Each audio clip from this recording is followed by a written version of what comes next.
Welcome to Massive Beers. My name's Matt. We're going to do a mystery beer. Number 3 of a series. A series of 5 beers from my boy Cameron. This one says keep cold on it. So there's a little bit of kind of like a... What's the word I'm looking for? Tipping of the hat. I see a mystery beer. I see keep cold on it. I assume that could be an ass at a you and me situation, but I assume this is going to be one of those kind of 450 North kind of exploding. What do they call them? They're not pastry. They're just lactose bomby fruited grenades, something along those lines. Mystery beers. What are they? They are beers that people send us. Looks the part. People send us. And by us, I mean us people on YouTube who talk about such things. Send us. I'll pour the whole thing in there because I'm dumb. And they wrap them. We have no idea what they are. And then we guess what's going on. ABV, beer style, maybe even the beer itself. So we'll see what's what. Classic mystery beer stylings. Beer-wise, that looks like one of those slushy beers. So I think we're off to a pretty accurate assumption here. It has that kind of, that fruit coloring kind of thing that goes on when you combine all fruits together, and it has this kind of just like raspberry smoothie kind of thing going on with a strawberry quickie head.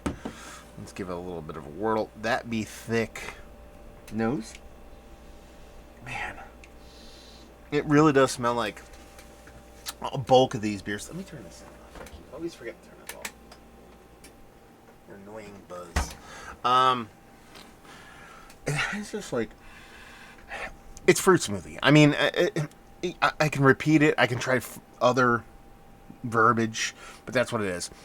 If I'm going to get a little bit kind of more like personal on it, it smells like these naked drinks. My wife likes these kind of like, you buy them at Whole Food stores, or you can get them in a regular supermarket. There's kind of these naked kind of fruit smoothie kind of drinks. They're not super thick, but they're like packed with fruit. It kind of has that going on. So there's like raspberry and guava and blueberry and all of the things that belong in the things are in this thing. Does it smell like beer? No. Does it smell like fruit? Yes. I like fruit. It smells like fresh fruit. There's like a tartness in there that you get from like the seeds. When you bite down, you get that little crunchy thing. When you're eating like a berry and you get a little seed crack and it's like tart and all that fun stuff. Let's dive in. Cheers.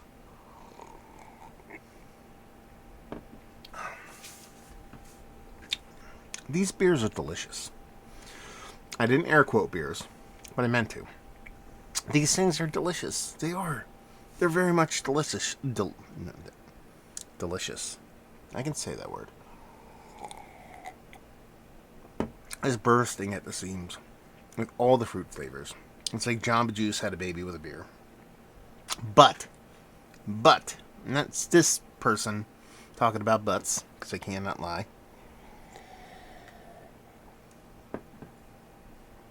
It's just not beer, you know? Like, I'm pretty sure if I put, like a piece of crack inside a cigarette, you'd be like, best fucking cigarette I ever had in my life. And you'd be like, it's not really a cigarette that's turning you on, you know? It's the crack. This crack is delicious, I've heard. I've never done crack. But that's the thing. Like, it's one of those things where it's like, it's like, it kind of get, someone's like, let's go drink. I don't know what the word would be.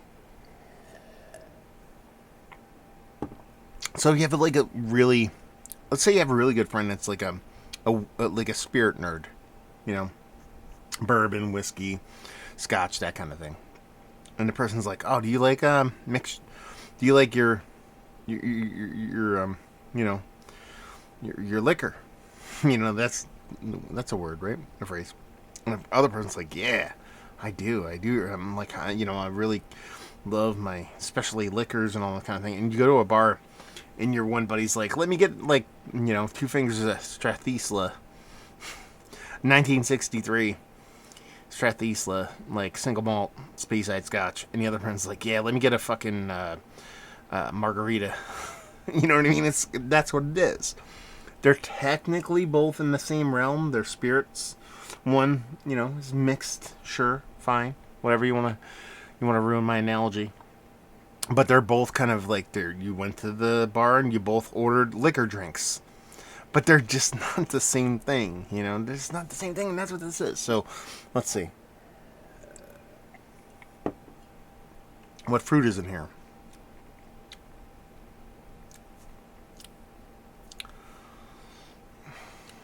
I don't know. Tastes like raspberry, black raspberry, cherry, lactose, obviously, and guava. EBV, these things aren't right, but I actually think it has some heft to it. So I'm going to say this is 8%. And who made it? 450. Is this, I don't know, Drecker? Let's go, Drecker. You want to go, Drecker? I don't know. I don't, it doesn't matter. 8.2%. What did I say? Blackberry, guava, and what was the other thing I said? You remembered. So I don't hate this. It's a tasty beverage. This is from Eagle Park. Okay, this is I did a mystery beer from Eagle Park from Cameron before. It says canned June 28th, $23 a 4-bag. Good God. Rocket Pop inspired sour.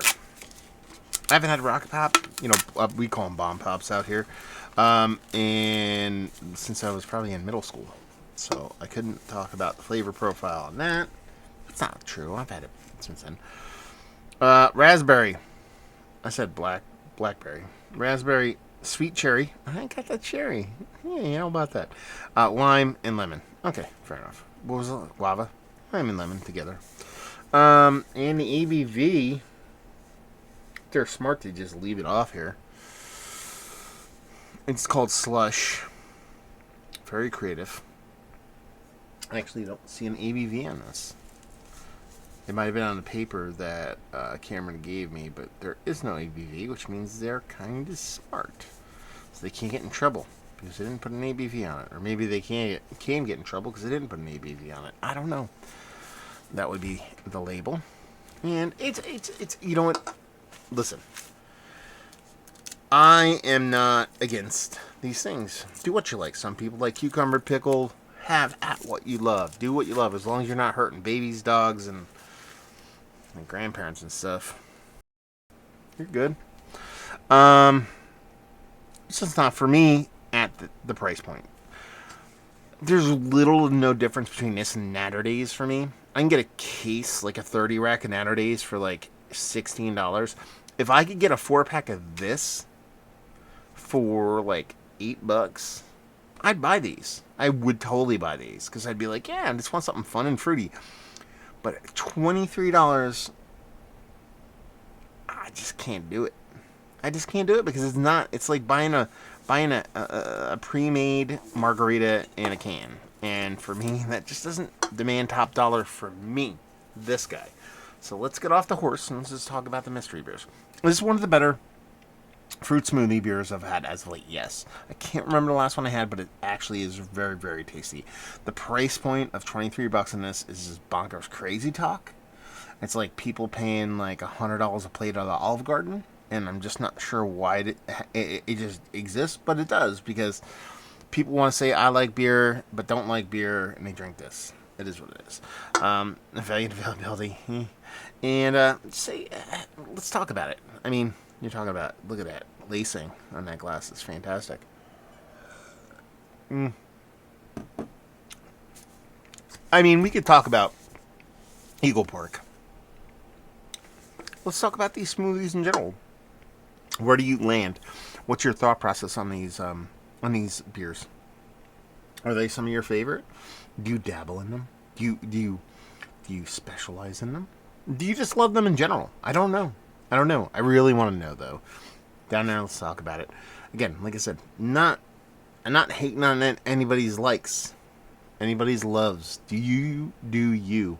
But for me, this is very much kind of like, it's like Mad Dog 2020 of beer, which is Mad Dog 2020 is tasty AF, but just not looking at it as like good in a way. I don't know. Anyway, so there you go. Down there if you want to talk about it. Hopefully you guys enjoyed this little slushy jam. Slushy mystery jams. Hopefully you're enjoying one of these beers right now. We'll see you next time. Cheers, y'all.